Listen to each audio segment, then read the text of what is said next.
Testing 1 2. Testing 1 2. Guys, are you serious? Are you serious? We have breaking news coming out of Europe. It is getting very, very dangerous now as the President Biden, nobody can understand what in the world he's doing, but by turning loose these long-range missiles and allowing Ukraine to fire them into Russia, and they did. They fired 6 of them into Russia. 5 of them Russia knocked down. 1 of them did hit a target. Russia has responded, folks. Russia strikes back with a hypersonic missile deep into Ukraine, and has threatened nuclear war on the United States, Great Britain, and has chosen a target, a U.S. military base in Poland. Let me tell you all about this right now. It's just now happening as we speak. And there's some more details coming in. Let me just give it real fast, if you guys don't mind, a quick shout out for bhmd1.com/Paul. That's bhmd1.com/Paul. Now, we've been told our whole lives that wrinkle creams were the easiest way to look younger. But guys, one doctor says that's just old news now. Nothing, according to Dr. John Lakey, the world-renowned Beverly Hills beauty expert, most wrinkle fixes on the market are nothing but glorified moisturizers. They hardly make a dent on your appearance. Some can even be harmful to your skin. But recently, Dr. John Lakey has focused his attention away from the mainstream cosmetic practices. Why? So that he can pursue a revolutionary anti-aging breakthrough, one that some experts say could empty the wallets of the cosmetic industry. It's almost like photoshopping your face. You may even get mad when you see how easy this is with this technique. His personal clients have dubbed this the do-it-yourself age rewinder method. And guys, it could take years, maybe even decades, off your appearance in 2 minutes. What? Are you serious, Dr. John Lakey? Yes, he is. Matter of fact, click on the link below this video. Just click on the link below the video. Go to bhmd1.com/Paul. That's bhmd1.com/Paul. You will be ecstatic that you did. All right? You really will. All right, guys. And also, we're closing in spiritual warfare. Really, we're going to be talking about more than just spiritual warfare. We're probably going to be talking about global warfare. So it is a webinar on spiritual warfare, but I'm going to expand it into global warfare because this is too big, what's happening so quickly, and you got to know how to spiritually handle this. I preached a message one time in Dowagiac, Michigan, and the message was titled, it don't matter what you're going through. God's not even worried about what you're going through. He's worried about how you handle it. And it really does come down to that. All right, guys, here we go. Here's the situation developing. Putin, boot scooting, nuke and shooting Putin has done it. He's responded, and the empire strikes back. Remember when Ronald Reagan called him he called Russia the evil empire? Well, the empire strikes back. Vladimir Putin has just fired a hypersonic missile deep into Ukraine. Vladimir Putin announced that Russian new intermediate range hypersonic missile did a strike on Ukraine. In a surprise address to the nation just about an hour ago, Russian President Vladimir Putin spoke from Moscow about a hypersonic missile strike he did in central Ukraine in the city of Dnipro. It came in response to Ukraine using Western-made missiles, long-range missiles, to strike targets inside of Russia. Putin also warned that Russia was entitled to strike military targets of any country whose weapons are used by Ukraine to strike Russian territory in the thinly veiled threat to the United States and Great Britain. Ukraine used British-supplied Storm Shadow missiles to strike inside of Russia for the first time yesterday. And the day before that, Ukraine used U.S.-made ATACMs to hit a military facility in Broznik, Russia. Now, in the event of this escalation, and this would have never started, this would have never happened, you had Donald Trump, the president-elect, getting ready to end this war. And Joe Biden ratchets it up. And the Brits also gave permission to Ukraine to use their weapons. In the event of this escalation of aggressive action, Putin said, we will respond just as decisively. We have always preferred to and now are ready to resolve all dispute questions with a peaceful means. But we are also ready for any development of events, including nuclear. I mean, Putin is saying, we're ready to discuss peace. But you're shooting at me now with more sophisticated weapons made by the United States and the Brits. What are you doing? This is basically what Putin is saying, and I'm saying it. What are we doing? Now, at 6:51 local time, the U.S. was notified by Russia that Russia was going to fire this strike. The U.S. was notified. Russia told the United States through nuclear risk reduction channels shortly before they fired their hypersonic missile with intermediate range, and they hit in the city of Dnipro. The officials are saying the U.S. was pre-notified briefly just before the launch of the hypersonic missile and nuclear risk reduction channels. So Russia contacted the United States on the hotline, on the red phone, and said, we're getting ready to, and that's the phone you call if you're getting ready to shoot a nuke. And they called on that phone and said, we're going to fire a hypersonic missile into Ukraine. Going to give you a heads up. It's happening right now. Now, war is going in the wrong direction, according to the United Nations. Russia's use of a new medium-range ballistic hypersonic missile to strike Ukraine has been described as the most worrying development yet in this war, according to the United Nations. Stephanie Durik, the spokesman for the UN Secretary General Antonio Guterres, has said this is yet another major concern and worrying development.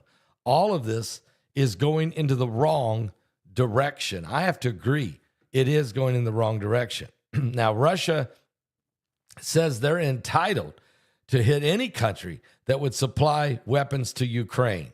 And Vladimir Putin has declared that Moscow has the right to strike military targets of countries who are supplying the weapons. That's an immediate threat at the United States and the Brits. The Russian president said in a televised address to his nation, he said, we consider ourselves entitled to use any weapon we got against the military facilities of those countries who are allowing their sophisticated weapons to be used against our facilities. In the event of an escalation of aggressive action, we will respond just as decisively, he added. We have always preferred to, and we're ready right now to resolve any dispute with a peaceful means, but we're also ready for any development of events. Now, the Storm Shadow weapons that the Brits supplied Ukraine with and the ATACMs that the United States supplied Ukraine with, and President Joe Biden gave Ukraine President Vladimir Zelensky, he gave him the authority to use it. Now, this hypersonic medium-range ballistic missile that Russia used was in response to what the Americans and the British are doing. But Putin then also said, we also are willing to hit a U.S. military location in Poland. So he's already telling the United States, if you don't stop, if you don't back Biden off, we may just go ahead and blow up a U.S. military base that's in Poland. which would be an attack on another foreign nation, but it would be an attack at a U.S. military installation. Guys, this is blowing up way out of control. Earlier, the United States unveiled fresh sanctions on dozens of Russian banks, with the scope widening to include other banks in Gazprom banks, which is the largest remaining bank yet to face any action by the United States. This move was effectively kicked Gazprom Bank out of the U.S. banking system by banning their trade with Americans and freezing their U.S. assets. The Treasury described this as a conduit, this bank as a conduit for Russia to purchase military equipment, pay its soldiers, and compensate families of soldiers who are killed. The sanctions, which are imposed under an executive order from President Joe Biden, also targeted 50 small to medium Russian banks. That happened a few hours ago this morning. Secretary of Treasury Janet Yellen said these sanctions would further diminish and degrade Russia's war machine and make it harder for the Kremlin to evade U.S. sanctions. Putin said, if this is insane. He accused Ukraine's and Vladimir Zelensky has now accused Russia of being an insane neighbor for firing this intercontinental ballistic hypersonic missile into Ukraine. So, you know, the name calling is beginning, but Biden freezing Russian banks, including the biggest one, is really what really upset Putin. And that's why Putin fired his hypersonic missile into Ukraine. And then he went on national television to tell his nation what he was doing and why, and threatening the United States and Great Britain, and threatening a U.S. military base in Poland, and threatening to use nuclear weapons. Now, this morning, the United States government had already sanctioned Dmitry Firtash, accusing the Ukrainian oligarch of extracting hundreds of millions of pounds from Ukraine through corruption and hiding the ill-gotten gains in a UK property market. The foreign secretary has imposed new travel bans and assets being frozen on the oligarch and his wife, Lada Firtash, who is accused of holding UK assets on her husband's behalf, such as the site of an old Brompton Road tube station. David Lammy said, I committed to taking on these oligarchs with their dirty money that empowers them when I became foreign secretary, and these sanctions marked the first step in delivering this ambition. But now, these are Ukrainian oligarchs. The tide is turning. The golden age of money laundering is over. Firtash is wanted by Ukraine and by the U.S. authorities on suspicion of embezzling $500 million involving Ukraine's gas transit system. He says the charges are without any legal foundation, that he is being targeted by the United States and Great Britain.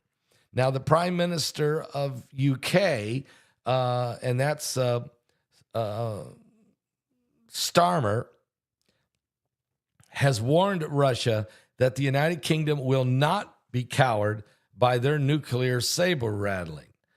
Sir Keir Starmer, the Prime Minister of UK, says 1,000 days of war and 1,000 days of Ukrainian bravery and sacrifice.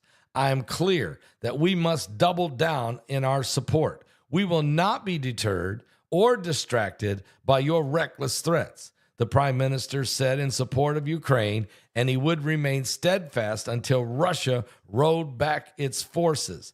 The United Kingdom's support for Ukraine is always for self-defense, he said, adding that it is proportionate, coordinated, and agile, and a response to Russia's own actions, and it is in accordance with international law under Article 51 of the UN Charter.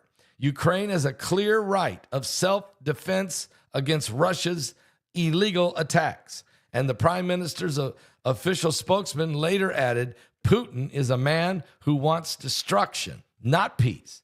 And we will not be deterred. We are standing with Ukraine for as long as it takes. Okay?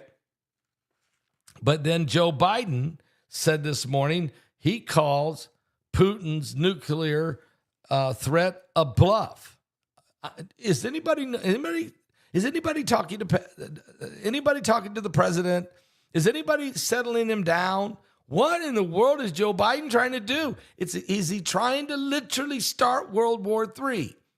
And as the fig leaves go, Russia's RS-26 Rusbits intercontinental ballistic missile is an odd one, but this is what Vladimir Putin appears to have reached for to cover his empty nuclear threat. He has postured and threatened a nuclear response for Ukraine, firing those British and U.S.-made missiles into Russia. But instead of pressing the red button, he reportedly fired that intercontinental ballistic hypersonic conventional warhead, the RS-26. Now, the RS-26 is a terrible weapon, though, and it can cause massive destruction. It is a bigger attack on the southern Ukrainian city of Dnipro that has injured 2 people, but at least he didn't push the nuclear weapon. Joe Biden called Putin's bluff this week, and once again, that nuclear threat, he said, is an empty threat. I don't understand. I'll be honest with you. What is Joe Biden doing? What is he doing?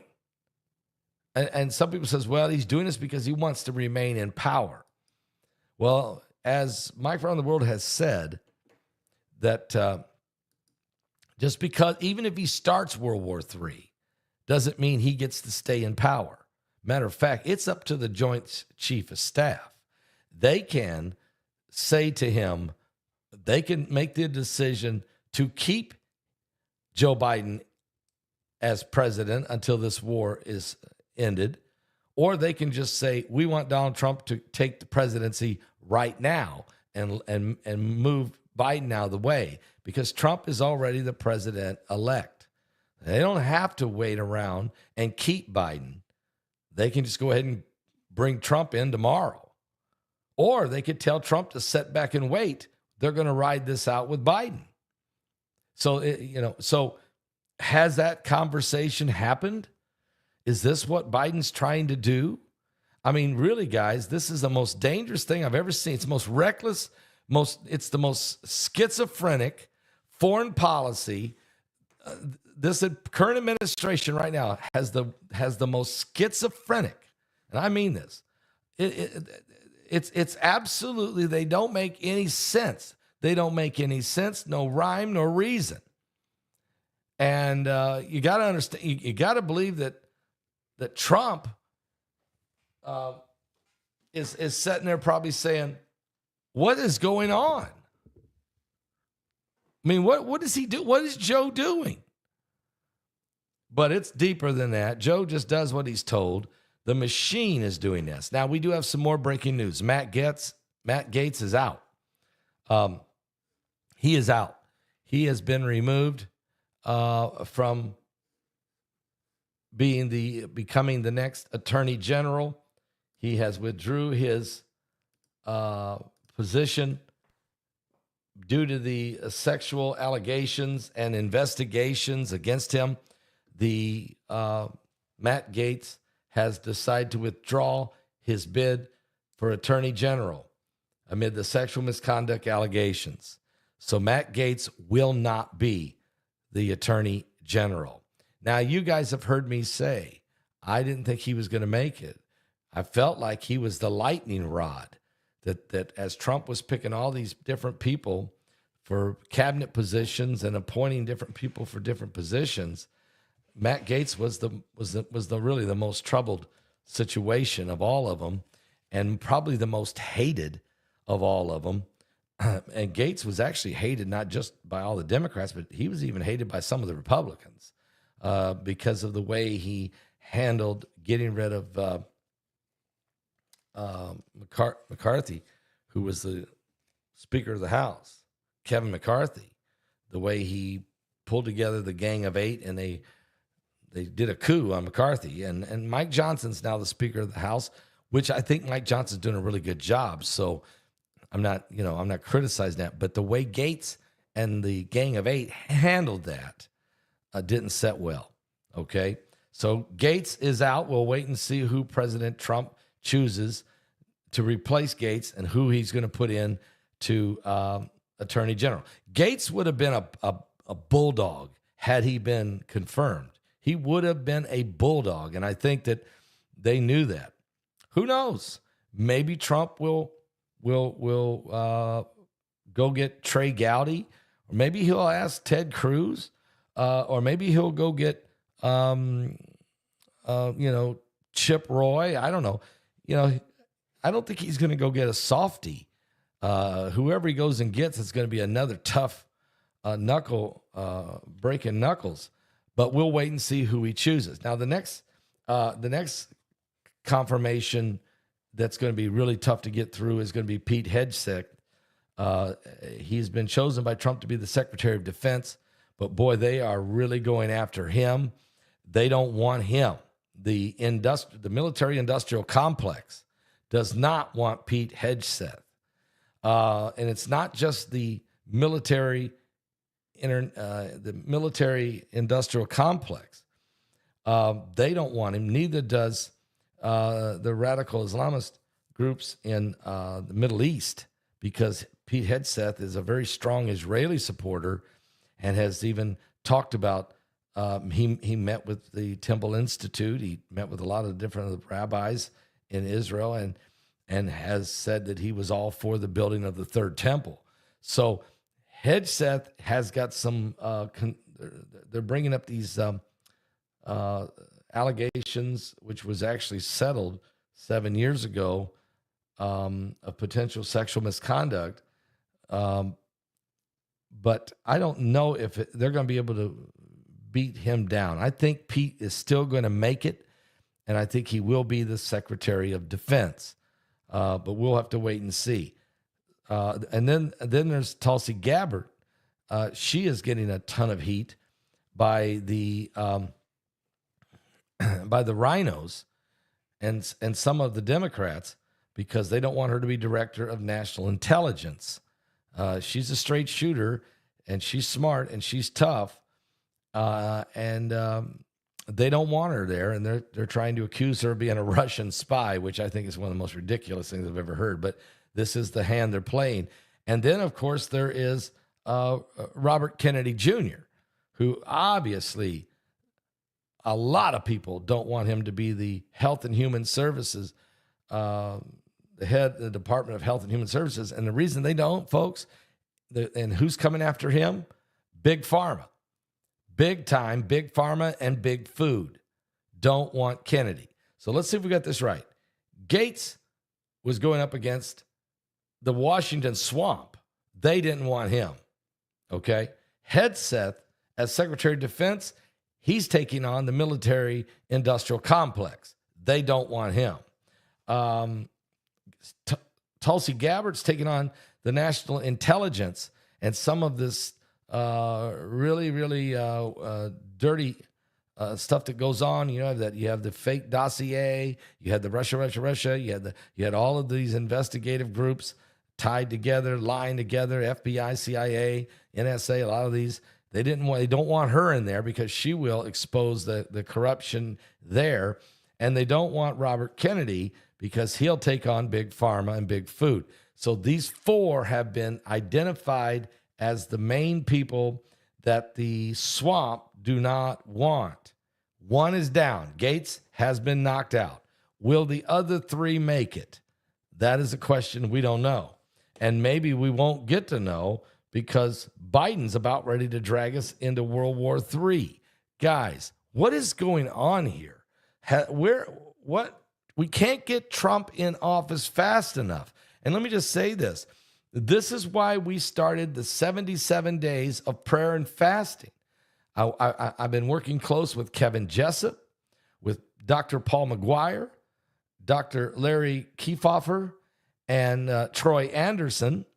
And we've expanded that now into other pastors and large ministries and individuals who are getting people praying. Prayer Warriors, our online church, Prayer Warriors, for 77 days, we've decided we knew we would need to pray, spiritual warriors praying, because Trump won the election, but getting him in the White House, that's a 77-day process, and it is a war because they don't want Trump in the White House, and they definitely don't want his picks, and one has fallen already.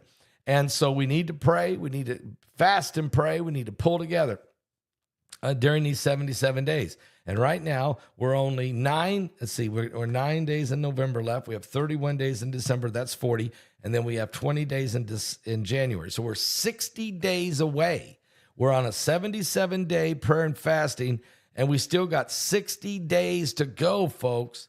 And we're on the brink of World War III. Is anybody paying any attention to what's going on? No, that's not the one I want, even though that's a good little song. We need to pray like never before, guys. Yeah, I know there's monsoons and blood moons and pontoons and baboons and silver spoons and pink balloons and angry raccoons. God, I'm so scared for this crooked generation. You even find faith in the earth when you bring down revelation. Forgive us now the sins of our youth, worshiping the idols that knew everything but the truth. Teach us how to uncorrupt our minds. Show us now while we still have the time. We need you, Yeshua. Holy, holy, hallelujah. We need you, Yeshua. Holy, holy, hallelujah. We abandon everything to follow you, our King. We throw our gold and silver in the street. How much will we see before the fire falls? Lord, could this really be the last altar call? We need your blood over the doorpost of our hearts. Anoint us with your fiery love as the praise and worship starts. We need you, Yeshua. Yes, we do, Lord. Holy, holy, Hallelujah. we need you, Yeshua. Holy, holy, Hallelujah. We abandon everything to follow you, our King. We throw our gold and silver in the streets. Oh, we abandon everything to follow you, our King. We throw our gold and silver in the streets.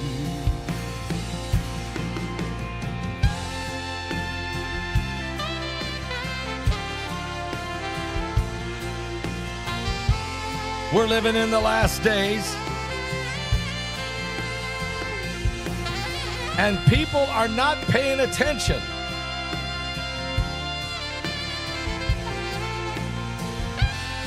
We're in the end times.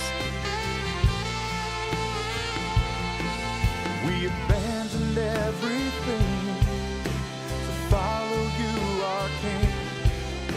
We throw our gold and silver in the street.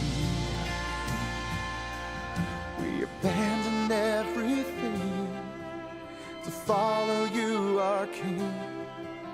We throw our gold and silver in the street.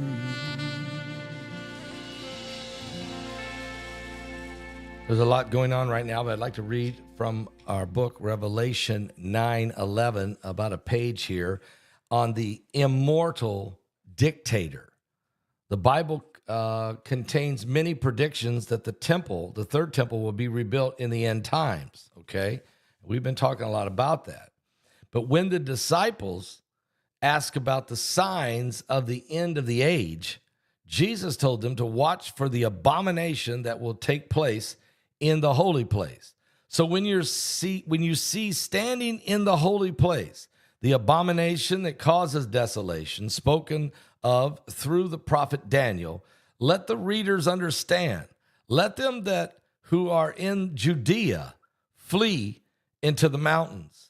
For then there shall be great distress unequaled from the beginning of the world until now, and never to be equaled again. Ezekiel, that's found in Matthew 24. Now, Ezekiel 37 speaks of the dry bones of Israel coming to life again in their own land.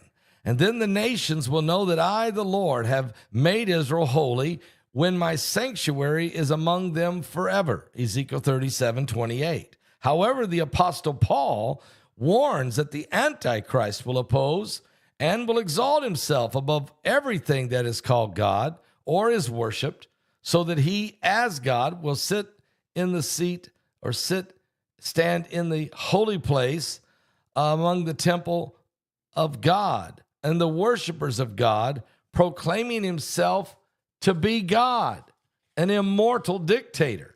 And these and other verses reveal the Antichrist will have great diplomatic skills, broker a peace treaty between Jews and Muslims that allows the third temple to be rebuilt.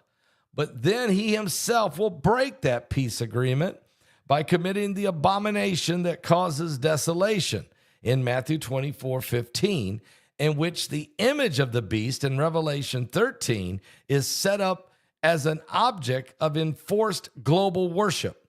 The curious remark among the image of the beast has raised questions in recent times about whether the Antichrist could be a transhuman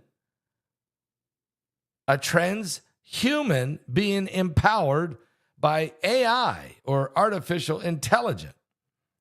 Elon Musk has said AI could create an immortal dictator from which we could never escape. So, guys, so even Elon Musk warned that AI could be used to create an immortal dictator from which we could never escape. Musk also said, don't let AI loose. Don't let the demon loose. Well, I don't know how much Bible prophecy that Musk understands or reads, but what he's saying is this technology that could be used in the times of the mark of the beast and the image of the beast is already here. And how close are we, guys, right now to World War III? How close are we to Gog and Magog? Ezekiel 38. How close are we to the rebuilding of the third temple? How close are we to the peace agreement, the covenant with many? How close are we to nuclear annihilation and global conflagration? How close are we to the rapture of the church? How close are we to the great end time revival? How close are we to Apollyon's World War III or Sixth Trumpet War? Just how close are we to these apocalyptic signs of the last days? You don't want to miss tonight's broadcast. Mike from around the world will be with me. We are going to, we may be in World War III by the time he gets here. By the time I get him on the air tonight, we may actually already, Putin may have already blown up a U.S. military base in Poland, which he just threatened to do. Or who knows, Biden may push the big button and shoot a nuke at Putin. You don't know right now what Biden might do. So it's insane. And then what about Israel and Iran? It's both the Ukraine, Russian, or let's just say Russian NATO.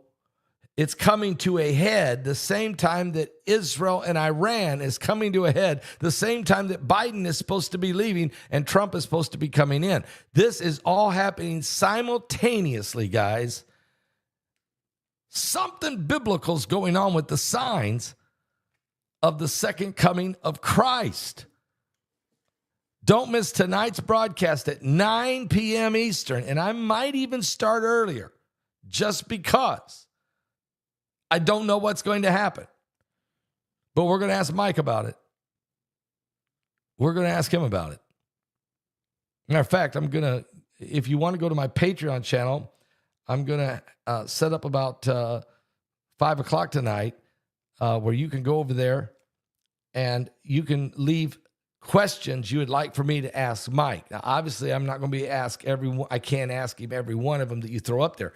But I will go through the questions and find the ones that seem to be the consensus or the big ones that the ones I think is so intriguing that they do have to be asked. If you want to be a part of that, go to my Patreon channel and do that. Every one of you who are already members of my Patreon channel, you'll be able to do that at 5 o'clock tonight, 5 p.m. Eastern, okay? I'll be at Patreon with exclusive content. I'll see you there if we're still here.